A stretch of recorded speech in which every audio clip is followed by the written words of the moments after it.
오늘도 평화로운 1899년 미국 서부 개척시대, 기차를 타기 위해 역으로 향한 나선은 근처 벤치에 앉아있는 수상한 남자를 발견하는데요. 옆에 수북하게 쌓인 담배꽁초를 보고는 자신과 맞먹는 꼴초라는 걸 알게 됩니다. 그러나 아무리 꼴초라도 저 담배꽁초의 양은 누가 봐도 평범하지 않았는데요. 결국 호기심에 그 남자에게 다가가 보기로 합니다. Sure, but perhaps not as much as you. Oh, no, don't worry about these. Actually, take some. Take a couple of packs. Take a few. Oh, thank you. What are all the cigarettes for? Are you heading on a long journey or something? No, nothing like that at all. I'm just interested in the cards. Okay. Cigarette cards. Oh, you got it? 이야기를 들어보니 이 수북한 담배꽁초를 만든 남자는 담배 카드라는 걸 모으는 수집가였는데요. 만약 담배 카드를 전부 수집해오면 비싼 값에 자기가 산다고 하며 명함을 넘기죠. 그런데 왜 당시에는 담배에 이런 카드들이 들어있던 걸까요? 그리고 왜 이런 걸 수집하고 비싼 값에 거래되기도 한 걸까요? 담배 카드가 왜 존재했었는지 이해하기 위해 먼저 담배의 역사에 대해 알아보도록 하죠. 담배의 역사는 우리가 생각하는 것보다 훨씬 오래전인 고대부터 시작되었는데요. 기원전 5000년경 고대 마야인과 아스텍인들은 마파초라 불리는 야생 담배를 재배했습니다. 현대 담배보다 니코틴 함량이 최대 9배나 높았던 마파초는 한 모금만으로도 심장을 요동치게 할 만큼 독성이 강했기에 당시 사람들은 이를 단순한 즐거움이 아닌 강력한 환각을 유발하는 영적 도구로 활용했습니다. 담배의 자욱한 연기를 깊게 들이마셔 신에게 메시지를 보내는 통로로 삼았고, 때로는 환자의 몸에 연기를 직접 뿜어 악령을 쫓거나 질병을 치료하는 약처럼 사용하기도 했죠. 하지만 이 성스러운 식물이 콜럼버스를 만나 유럽으로 넘어가면서 인류 역사상 가장 치명적인 비즈니스로 변하기 시작했습니다. 1492년 바하마 제도에 상륙한 콜럼버스에게 원주민들은 말린 잎사귀를 건넸는데요. 바로 이것이 그들이 처음 보게 된 담배의 잎이었죠. 이후 유럽으로 건너간 담배는 순식간에 귀족들의 사치품이 되었습니다. 1600년대 초 영국의 식민지였던 버지니아주에는 초기 영국 정착민들이 금을 찾으려다 실패하고 굶어 죽기 직전 상태였는데요.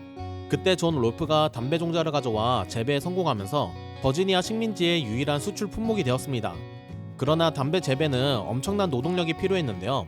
초기에는 백인 계약직 하인을 썼으나 점차 아프리카에서 끌려온 흑인 노예제가 정착되는 비극적인 계기가 되었습니다. 이후 영국으로부터 독립하기 위해 치른 미국의 독립전쟁 때 돈이 없던 신생국 미국은 이 담배를 프랑스에 담보로 맡겨 막대한 전쟁 자금을 빌리기도 했죠. 독립 이후 미국이 서쪽으로 영토를 확장하면서 담배는 큰 변화를 가지게 되었는데요. 건조한 기후, 그리고 목조 건물이 대부분이었던 서부에서 일반적인 담배를 피울 경우 화재의 위험이 있었습니다. 이때 등장한 것이 바로 씹는 담배였죠. 그늘에 말린 담배잎에 당밀, 감초, 꿀, 심지어 과일 주스를 섞은 액체에 푹 담근 뒤 소스에 절인 잎을 겹겹이 쌓아 엄청난 압력으로 눌러서 딱딱한 벽돌 모양으로 만들었습니다. 소비자들은 이 벽돌을 조금씩 잘라 입에 넣고 씹었죠. 처음 입에 넣고 씹으면 마치 설탕을 듬뿍 넣은 아주 진한 한약이나 단맛이 강한 가죽 같은 맛이 났다고 하는데요. 씹을수록 단맛이 서서히 빠져나가면서 담배의 특유의 떫고 쓴맛이 강해졌기에 침을 모아뱉고 다시 씹다가 침을 뱉는 과정을 반복했죠. 태우는 담배보다 훨씬 많은 양의 니코틴이 점막을 통해 혈액으로 천천히 그러나 아주 강하게 전달되다 보니 씹다 보면 어느 순간 머리가 핑 도는 니코틴 레시가 오면서 피로를 잊게 하는 각성 상태가 되었습니다. 그렇다면 씹는 담배가 아닌 우리가 흔히 아는 일반적인 담배는 어땠을까요? 우리에게 가장 익숙한 형태인 종이에 가늘게 썬 잎을 넣고 말아놓은 담배를 권련이라고 부르는데요. 16세기 스페인 세비야에서 거지들이 귀족들이 피우고 버린 씨앗꽁초를 주워 잘게 부순 뒤 종이에 말아 피우기 시작한 것이 권련의 시초로 알려져 있죠.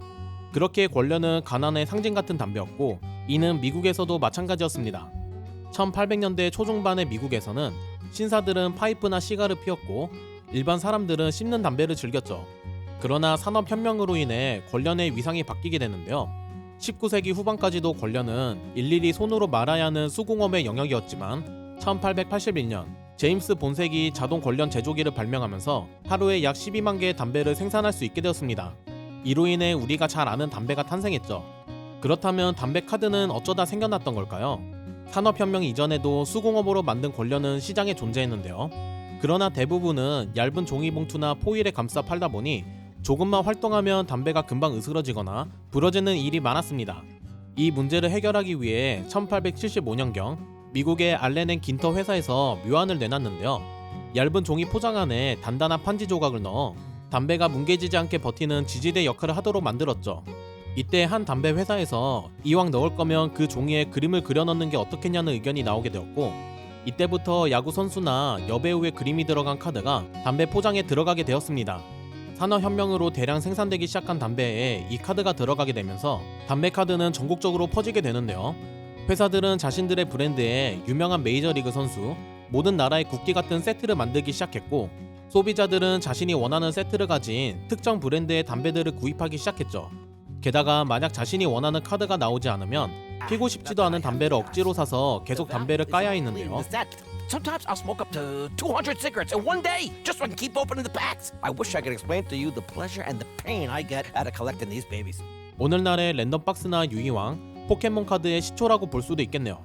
여담으로 역사상 가장 비싸게 거래된 담배 카드는 전설적인 야구 선수인 호너스 와그너 카드인데요. 2021년에는 경매에서 약 660만 달러에 거래되었고 2022년에는 약 725만 달러에 거래되었습니다. 이 카드가 비쌌던 데에는 여러 복합적인 이유가 있었는데요. 당시 미국의 담배 회사가 수백 명의 야구 선수 카드를 만들었고 전설적인 야구 선수인 와그너 또한 이 라인업에 있었죠. 그러나 아이들이 자신을 우상으로 삼는다는 것을 잘 알고 있던 와그너는 아이들이 자신의 카드를 얻기 위해 담배를 사는 것을 원치 않았습니다. 와그너가 담배 회사에게 법적 조치까지 언급하며 강하게 반발하자 담배 회사는 겁을 먹고 즉시 인쇄를 중단했는데요. 그러나 약 50에서 200장이 이미 인쇄되어 유통되었고 이 카드들은 말 그대로 담배 카드의 성물이 되었죠. 다음은 담배를 피우기 위한 필수품, 바로 성냥에 대해 알아볼 건데요. 아직 가스라이터가 존재하지 않았던 시기였기에 이들의 가방에는 항상 성냥이 들어있었죠. 당시 사람들은 성냥을 흔히 루시퍼라고 불렀는데요. 불을 붙일 때 나는 지독한 유황 냄새가 마치 지옥의 악마를 연상시켰다고 하죠. 1826년 영국의 존 워커가 최초로 마찰 성냥을 개발했으나 불을 붙이기가 어렵고 불꽃이 사방으로 튀는 등 문제가 많았습니다. 이때 프랑스의 샤르 소리아가 이를 해결하기 위해 성냥에 한 가지 재료를 추가하기로 하는데요. 그 재료는 바로 백린이었죠. 2022년 러시아의 우크라이나 침공, 그리고 2023년 이스라엘과 하마스 전쟁 당시 백린탄이라는 무기가 사용되었는데요. 너무나도 끔찍한 무기였던 백린탄은 특정 재래식 무기 금지 협약 제3의 정서에 의해 민간인 거주 지역에서의 사용이 엄격히 금지된 비인도적인 무기였죠. 물론 성냥에 백린을 추가했을 당시에는 아직 무기로 사용하지는 않을 시기였지만요. 백린은 마찰에 극도로 민감해서 성냥을 부추급이나 벽면 어디에든 쓱 긁기만 해도 불이 붙게 되었죠. 그러나 당시 성냥 공장에서 일하던 노동자들은 성냥 머리에 백린 독성에 그대로 노출되었는데요. 이로 인해 턱뼈가 썩어 들어가는 포시조라는 끔찍한 병에 걸리게 되면서 백린 성냥은 사라지게 되었습니다. 이상으로 오늘 영상을 마치도록 하죠. 여러분의 구독과 좋아요는 다음 영상을 만드는 소중한 동력원입니다. 그럼 다음 영상으로 뵙겠습니다.